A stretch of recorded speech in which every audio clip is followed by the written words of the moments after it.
दोस्तों शरिया कानून की हकीकत ये है कि अफ़गानिस्तान में अब लोगों को 2 वक़्त की रोटी के लिए अपनी किडनी तक बेचना पड़ रहा है। इसके पहले कुछ समय पहले ये हालत थी दोस्तों कि उनको 2 वक़्त की रोटी के लिए अपनी बेटियों को बेचना पड़ रहा था। लेकिन अब हालत इतनी दयनीय हो गई है कि उनको अब 2 वक़्त की रोटी के लिए अपनी खुद की किडनी को बेचना पड़ रहा है। मतलब आप समझ लीजिए कि शरिया कानून की वजह से अफ़गानिस्तान में हालत कितने दयनीय हो चुके हैं और यही हालत अब पाकिस्तान में भी हो चुकी है। पाकिस्तान में पेट्रोल का दाम 150 रुपये प्रति लीटर को पार कर चुका है। आप समझ सकते हैं दोस्तों कि शरिया कानून कितना खतरनाक है। तो दोस्तों नमस्कार, जय हिंद, वंदे मातरम। आप सब कैसे हैं दोस्तों? उम्मीद करता हूं कि आप सभी बढ़िया होंगे। अब दोस्तों इसी के बारे में चर्चा करेंगे कि शरिया कानून के लगने से क्या फायदा हो रहा है अफगानिस्तान में और क्या घाटा हो रहा है। तो दोस्तों अभी हाल ही में खबर आई थी कि अफगानिस्तान में लोग अपनी किडनी को बेचने के लिए तैयार हैं। किसके लिए? क्योंकि वहाँ पे शरिया कानून लागू है और उनको खाने के लिए अभी कुछ भी नहीं मिल रहा है। वहाँ से लोग पलायन तो कर नहीं सकते क्योंकि वहाँ पर तालिबान का राज है। और तालिबान कौन सा राज लेके आया है, कौन सा कानून लेके आया है? तो वो शरिया कानून लेके आया है। और शरिया कानून में क्या होता है दोस्तों कि अगर आप चोरी करते हैं तो आपके हाथ काट लिए जाएंगे, अगर आप किसी का गला काटते हैं तो आपका गला काट दिया जाएगा, और अगर आप किसी के यहाँ से खाने के लिए कुछ ले लेते हैं तो उसके लिए भी आपको हाथ काट दिए जाएंगे। अगर आप किसी के साथ कुछ ज्यादती करते हैं तो आपको पत्थर मार करके मार डाला जाएगा। मतलब कुल तरह से आप ये समझिए कि हर चीज में उनको तुरंत सजा मिलती है। उसके लिए कोई समय सीमा नहीं होता है कि कुछ दिनों के अंतर पर आपको जांच होगी, जांच होने के बाद आपको सजा मिलेगी तुरंत। चाहे जो जज है उसको कुछ आता हो चाहे नहीं आता, उससे मतलब नहीं है, सजा आपको तुरंत मिलेगी। चाहे आपने कुछ किया हो चाहे नहीं किया हो, हाँ, लेकिन सजा तो आपको तुरंत मिलनी ही है। तो ये दोस्तों शरिया कानून की हकीकत है। और शरिया कानून लागू होने से क्या फायदा हुआ अफगानिस्तान में, आप ये समझ सकते हैं कि अफगानिस्तान में अब खाने के लाले पड़ चुके हैं। इसके पहले लोग वहाँ पे 2 वक्त की रोटी के लिए अपनी बेटियों को बेच रहे थे। जो भी वहाँ पे विदेशी थे उनको उनसे पैसे लेकर के अपनी बेटियों को उनको बेच दे रहे थे। लेकिन अब यह हालत इतनी दयनीय हो चुकी है कि वहाँ के लोग अपनी किडनी तक बेचने के लिए तैयार हो चुके हैं। और किसके लिए? तो सिर्फ और सिर्फ 2 वक्त की रोटी के लिए।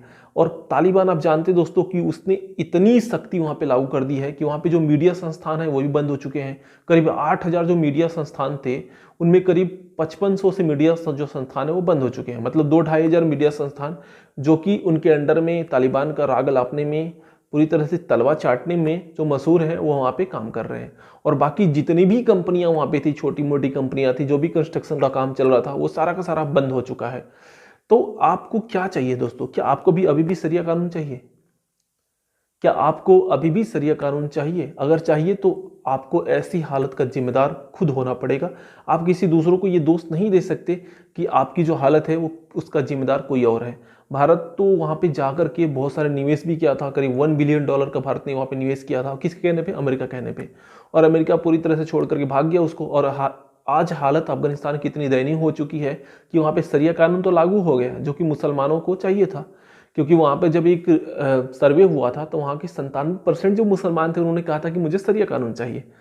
और शरिया कानून जब लागू हुआ तो सारे के सारे मुसलमान डर के मारे भागने लगे वहाँ पे। आप समझ सकते हैं कि क्या है ये। प्यू कंपनी है, प्यू नाम की, इसने रिसर्च किया था और उसमें ये सामने आया था पाकिस्तान से भी ज़्यादा लोग अफगानिस्तान में शरिया कानून को चाहते थे। और आप जब शरिया कानून वहाँ पे थोप दिया गया है तो वहाँ के जो मुसलमान हैं उनकी हालत पूरी तरह से दयनीय हो गई है। खाने के लिए रोटी नहीं है, नहाने के लिए पानी नहीं है, और इतना हालत दयनीय हो गया कि अपनी किडनी तक बेचना पड़ रहा है। तो आप समझिए कि ये शरिया कानून क्या है और इस शरिया कानून से लाभ क्या है। क्या आपको भी ऐसा शरिया कानून चाहिए? उम्मीद करता हूँ कि आप सबों को नहीं चाहिए। तो दोस्तों जो कानून है उसका माखौल उड़ाना बहुत ही आसान होता है, क्योंकि हमारे देश में भी बहुत अच्छे अच्छे कानून हैं, लेकिन लोग उसका पालन नहीं करते हैं। और यही कारण है कि हमारे देश में बहुत सारी दुर्घटना होती हैं। और दोस्तों मैं आपसे बस इतना ही कहना चाहता हूँ इन सब चीज़ों के बारे में कि देखिए, शरिया कानून लागू करना कोई बड़ी बात नहीं है। लेकिन शरिया कानून किस लिए लागू करना है? क्या भारत में सब मुसलमान हैं? नहीं। तो फिर कुछ तथाकथित जो मुसलमान हैं वो इसकी मांग क्यों करते हैं? अगर वो मांग करते हैं तो अफगानिस्तान की हालत देख लें, पाकिस्तान की हालत देख लें, सीरिया की हालत देख लें, इराक की हालत देख लें। वहाँ पे क्या था? यहाँ हर जगह पे शरिया कानून लागू था, लेकिन उनकी हालत क्या है? बहुत ही दयनीय हो चुकी है इन देशों की हालत। और वहाँ पे खाने के लिए भी रोटी नहीं बचा है कि वहाँ पे आप कुछ खा भी सकते हैं। जीवन यापन तो बहुत दूर की बात है वहाँ पे। अब वहाँ पे खाने के लिए भी 2 वक्त की रोटी मिलना बहुत ही कठिन बात हो गई है। तो अगर आपको भी ऐसा लगता है कि शरिया कानून आपको भी चाहिए, तो आपको इन देशों का भ्रमण कर लेना चाहिए। शायद आप वहां जाने के बाद वापस नहीं लौट पाएंगे, क्योंकि विश्व की मोस्ट डेंजरस जो कंट्रियों में से ये सारे के सारे देश जो हैं नंबर 1 पे आते हैं। पाकिस्तान, बांग्लादेश, अफगानिस्तान, सीरिया हो गया और इराक हो गया, ये विश्व की सबसे खतरनाक देशों में ऊपर आते हैं। तो अगर आपको लगता है कि आप भी शरिया कानून चाहते हैं तो जरूर आप इन देशों में भ्रमण कर लीजिएगा। तो दोस्तों ये जो बातें हैं ये कोई ऊपर ऊपर हवा हवाई बातें नहीं है, बल्कि ये सच्चाई है और ये हकीकत है। आप जानते हैं दोस्तों कि अफगानिस्तान में जो वहाँ के मूल निवासी हैं वो क्या है, शिया हैं, और जो उनके ऊपर शासन कर रहा है वो क्या है, वो सुन्नी है। और हमेशा ही वहाँ पे जो ISIS है वो बम ब्लास्ट करता रहता है, और किसको मारता है, तो वो मारता है वहाँ पे जो शिया हैं उनको ही मारता है। और वहाँ पे जो सुन्नी वहाँ पे जो नेता लोग आए हैं उनके ऊपर भी कुछ बम ब्लास्ट करता है। मुख्य रूप से जो अल्पसंख्यक हैं, जो कमज़ोर हैं, उन्हीं को टारगेट किया जा रहा है। और यही हाल पाकिस्तान में भी होता है। वहाँ पे जो शिया मुसलमान हैं उनको टारगेट किया जाता है, वहाँ पे जो सुन्नी हैं वही इस काम को बढ़ावा देते हैं, वही इस काम को करते भी हैं।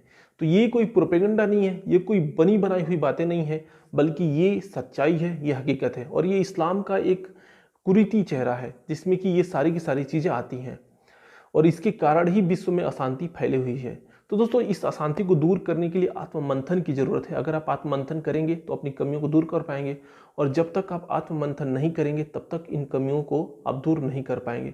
और जब तक ये कमियां दूर नहीं होंगी तब तक विश्व में शांति नहीं हो सकता है। और विश्व की शांति के लिए जरूरी है कि जो हिंदुत्व का जो उपदेश है उसको विश्व में प्रसार करना, जो सनातन का उपदेश है उसको पूरे विश्व को प्रसार करना और उनको समझाना इन सब चीज़ों के बारे में। तो दोस्तों ये था शरिया कानून की हकीकत। अगर आपको भी शरिया कानून चाहिए तो जरूर आप सीरिया, अफगानिस्तान और पाकिस्तान में घूम आइएगा। तो दोस्तों आज के लिए बस इतना ही। अगर आपको अच्छा लगा हो चैनल को लाइक कीजिए, सब्सक्राइब कीजिए और शेयर कीजिए। जय हिंद, वंदे मातरम।